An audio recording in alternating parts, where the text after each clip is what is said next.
இந்த வாரம் வர சனிக்கிழமை ஏப்ரல் 11 அன்னைக்கு 2 இன்ட்ரெஸ்டிங்கான வெபினார்ஸ் உங்களுக்காக காத்துட்டு இருக்கு. காலையில 11 மணிக்கு த ஹச்ன investor behaviour that cost the most and it's not what you think.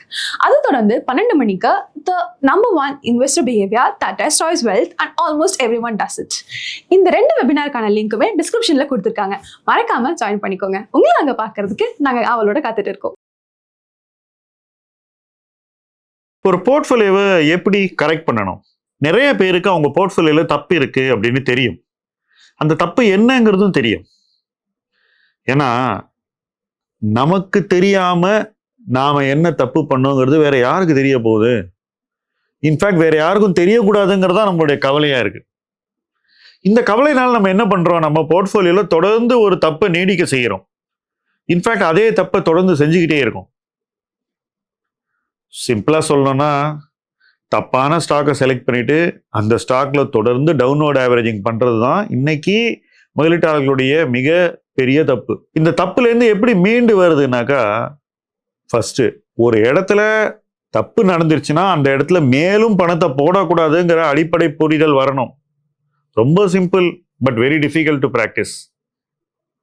So அந்த புரிதல் இல்லாதனால என்ன நடக்குது?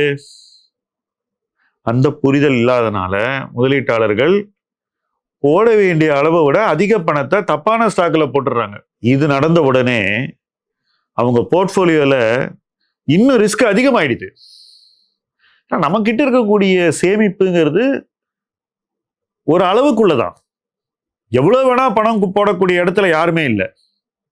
இவ்வளவுதான் போட முடியும் நமக்கு மாசம், ஒரு வருஷம் அப்படின்னு ஒரு பட்ஜெட் இருக்கு இன்வெஸ்ட் பண்றதுக்கு. இந்த பட்ஜெட் அளவுக்கு போட வேண்டிய பணத்தை நீங்க போட்டுட்டு அதுக்கு மேலேயும் ஃபுல்லா தப்பான இடத்துல போட்டீங்கன்னாக்கா இன்னொரு இடத்துல போடுறதுக்கான வாய்ப்பை நம்ம மிஸ் பண்ணிடுறோம். இன்ஃபேக்ட் நாம அதை நமக்கே மறுத்துக்கிறோம். ஏன் பண்றோம் இதை? நம்ம ஏற்கனவே எடுத்த ஒரு தப்பு நாம உடனே ஏத்துக்காதனாலதான். அந்த தப்பை நம்ம ஏத்துக்கிட்டோம்னா அதுல இருந்து வெளியே வந்துடுவோம். அதை நான் கரெக்ட் பண்ணி காட்டிட்டு வெளியே வந்துட்டு அப்புறம் நான் பேசுறேன் அப்படின்னு ஒரு வைராக்கியம் வந்துடுது. அல்லது ஒரு அசட்டு துணிச்சல்னு கூட சொல்லலாம்.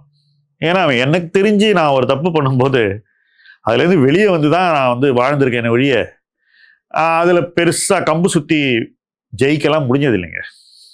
It's not happen. இன்ஃபேக்ட் மிகப்பெரிய முதலீட்டாளர்கள் உலகளவில் சொல்லக்கூடிய ரொம்ப அடிப்படையான விஷயமே இதுதான். when you know you made a mistake,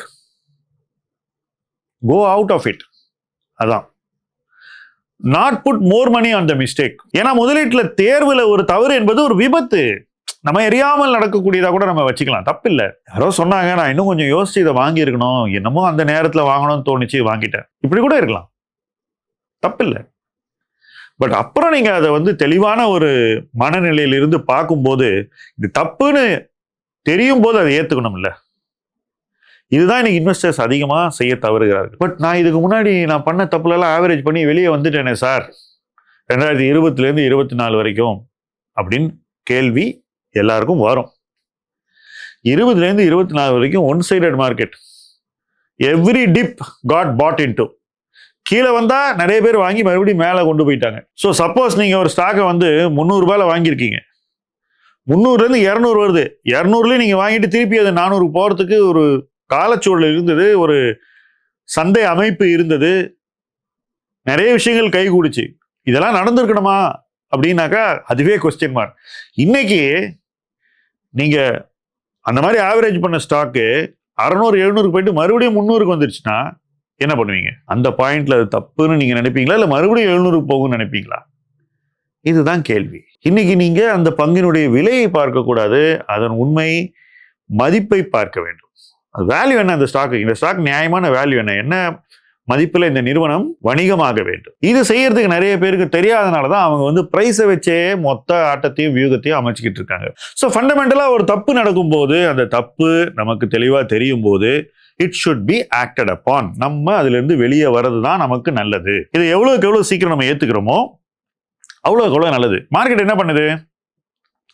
இன்றைய சூழல்ல மார்க்கெட் உயர்கிறது, அங்கேருந்து மறுபடியும் விழுது, அங்கேருந்து மறுபடியும் உயருது, அங்கேருந்து மறுபடியும் விழுது. இந்த ரெண்டாவது ஃபால் ஃபர்ஸ்ட் ஃபாலோட அதிகமா இருக்கு. So we are going to a market which is probably weakening more with every correction. இதை நம்ம ஆங்கிலத்தில் லோவர் டாப் லோவர் பாட்டம் அப்படின்னு சொல்லுவோம்.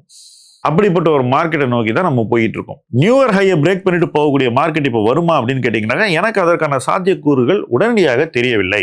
அப்போ இன்னைக்கு ஒரு சைட்வேஸ் மார்க்கெட், அதுவும் ஒரு lower top lower bottom form பண்ணி மறுபடியும் அடுத்த lower top lower bottom form பண்ணக்கூடிய மார்க்கெட்டை நோக்கி தான் நம்ம போய்கிட்டு இருக்கோம். அதில் தான் இருக்கோம், ஆல்ரெடி இருக்கும், இன்னும் அது வலுப்பெறும் அப்படின்னு நான் நினைக்கிறேன். அப்போ அந்த மாதிரி ஒரு மார்க்கெட்டில் ஒரு பாட்டம்லேருந்து மறுபடியும் ஒரு லோவர் டாப்பை நோக்கி ஒரு மார்க்கெட் போகும்போது உங்கள் பங்குகளும் அதோட சேர்ந்து ஏறலாம். அப்போ அந்த இடத்துல நீங்கள் இந்த தவறுகள்லேருந்து வெளியேறணும். as simple as that. இன்றைய சூழலில் மார்க்கெட் போகக்கூடிய டைரக்ஷனில் 2020லேருந்து 23, 24 வரைக்கும் நடந்த அந்த எல்லா தவறுகளையும் ஈஸியாக கரெக்ட் பண்ணக்கூடிய ஒரு காலச்சூழல், அதற்கான ஒரு சந்தை அமைப்பு இல்லை. அப்போ இன்னைக்கு நம்ம போர்ட்ஃபோலியோவில் பார்க்கக்கூடிய தவறுகள் இருந்து நாமே வெளியேறுவது மட்டும்தான் நமக்கு இருக்கக்கூடிய ஒரே வழி. That's the only exit passage. Market நமக்கு it will not give us any support. இந்த ரேலி ஆகி ஒரு வாய்ப்பு கொடுக்கறது தான் சப்போர்ட். உதாரணத்துக்கு March 31 ஒரு லோ வந்தது, கரெக்ட் தானே? அந்த லோலேருந்து மறுபடியும் ஒரு சின்ன ரேலி வரும். அந்த ரேலி ஒரு இடத்துல போய் மறுபடியும் மார்க்கெட் டேர்ன் ஆகும், கரெக்ட் ஆகும். ஸோ இந்த ரேலிக்குள்ளே நம்ம பண்ண தவறுகளை கரெக்ட் பண்ணணும். நிறைய பேர் எங்கிட்ட வந்து மியூச்சுவல் ஃபண்ட் போர்ட்ஃபோலியோ காமிப்பாங்க, சார் இதில் என்ன பண்ணணும்னு சொல்லுங்கள், நான் யோசிச்சு பண்ணுறேன், எனக்கு தப்பு இருக்குன்னு தெரியுது. ஸோ நம்ம சில எண்ணங்களை அவங்களோட பகிர்ந்து கொள்வோம், சில பரிந்துரைகளை சொல்லுவோம். மேபி இதிலலாம் நீங்கள் ஒன்றும் பண்ண வேண்டாம், இதில் மட்டும் கொஞ்சம் மாற்றங்களை கொண்டு வர வேண்டி வரும், இந்த இடத்துல தவறுகள் நடந்திருக்குன்னு. இந்த தவறுகளை விட்டு அவங்களுக்கு எப்போ வெளியே வருதுங்கிறது தான் முக்கியமான சிக்கல். என் பார்வையில் இந்த மாதிரி ஒரு ரேலி வரும்போதெல்லாம் இந்த தவறுகள்லேருந்து வெளியே வரணும். அது பங்காக இருந்தாலும் சரி, மியூச்சுவல் ஃபண்டாக இருந்தாலும் சரி. நம்ம சால்வேஜ் பண்ணுற அந்த பணம் இருக்குல்ல, அதிலிருந்து வெளியே எடுக்கக்கூடிய பணம், அதை கெட்டியாக பிடிச்சிக்கணும். எதுக்குன்னு கேட்குறீங்களா? நான் சொன்னேன்ல, sideward market lower top lower bottom form பண்ணணும். அடுத்த பாட்டம் கிட்ட வரும்போது மறுபடியும் அந்த பணத்தை இன்வெஸ்ட் பண்ணணும். அல்லது ஏதோ ஒரு குறிப்பிட்ட இடத்துல நமக்கு முதலீட்டு வாய்ப்புகள் பிரகாசமாக தெரியும் போது, நமக்கு அதற்கான அறிகுறிகள் ரொம்ப தெளிவாக புரியும் போது அந்த இடத்துல கொஞ்சம் பணத்தை போடணும். ஸோ ஸ்லோவாக போர்ட்ஃபோலியோவை டிரான்ஸ்ஃபார்ம் பண்ணணும். எப்படி? மிஸ்டேக்லேருந்து பணத்தை வெளியே எடுத்து சரியான இடத்துல இன்வெஸ்ட் பண்ணுறது. அதற்கான ஒரு சந்தை சூழல் இன்னைக்கு நமக்கு இருக்கு. இந்த சந்தை சூழலை எப்படி பயன்படுத்தணுங்கிறது நான் இந்த வீடியோலேயே சொல்லியிருக்கேன். இப்போ தப்பு இருக்குன்னு தெரியும், அந்த தப்பை திருத்தணும்னு தெரியும், எப்படி திருத்தணும்னு தெரியும். எல்லாம் தெரிஞ்சும் ஒருத்தர் தவறுகளை திருத்தவில்லை என்றால் என்ன ஆகும்? மார்க்கெட் தொடர்ந்து நமக்கு வாய்ப்பு கொடுத்துக்கிட்டே இருக்காது. நான் சொன்னேன் இல்லையா, lower top lower bottom form ஆகுதுன்னு. அப்போ அந்த மாதிரி ஒரு சந்தை சூழல்ல முதல்ல ஒரு நல்ல வாய்ப்பு கொடுக்கும், அதுக்கு அடுத்து வரக்கூடிய செல்லிங் சான்ஸ் அதை விட குறைவாக தான் இருக்கும் விலை. மூணாவது வரக்கூடிய செல்லிங் சான்ஸ் அதை விட குறைவாக இருக்கும். இப்படி எத்தனை lower top lower bottom market பண்ண போகுது நமக்கு தெரியாது. ஒருவேளை 5-6 முறை அந்த மாதிரி ஃபார்ம் ஆச்சுனாக்கா, ஒவ்வொரு வாய்ப்பை நம்ம மிஸ் பண்ணும்போது அடுத்த வர வாய்ப்பு முந்தைய வாய்ப்போட குறைவாக தான் இருக்கும். மதிப்பு, நிறுவன மதிப்பு, செக்டரல் வேல்யூவேஷன் எல்லாம் கம்மியாக இருக்கும். ஸோ யார் புத்திசாலி? யார் தவறை உரிய நேரத்தில் உணர்ந்து ஒரு ரேலி வரும்போது அந்த தவறை சரிப்படுத்தி கொண்டு பணத்தை வெளியே எடுக்கிறாங்களோ, யார் எக்ஸிட் பண்ணி லிக்விடிட்டியை ரைஸ் பண்ணிட்டு அதுக்கப்புறம் வெயிட் பண்ணி பொறுமையாக இன்வெஸ்ட் பண்ணி அந்த தவறுலேருந்து மீண்டு வராங்களோ, அவங்க தான் புத்திசாலி. இது ஏதோ நான் கண்டுபிடிச்ச விஷயம் இல்லைங்க, நான் அனுபவ ரீதியாக பல்லாண்டு காலம் ப்ராக்டிஸ் பண்ண ஒரு விஷயம். தவறு நடக்கும், தவறுலேருந்து வெளியே வரணும். தானா தவறு கரெக்ட் ஆகாது. இன்னொருத்தர் சொல்லி நம்ம தப்பு பண்ணால் கூட அவங்கள விட்டுருங்க, நீங்கள் தவறை திருத்துங்க.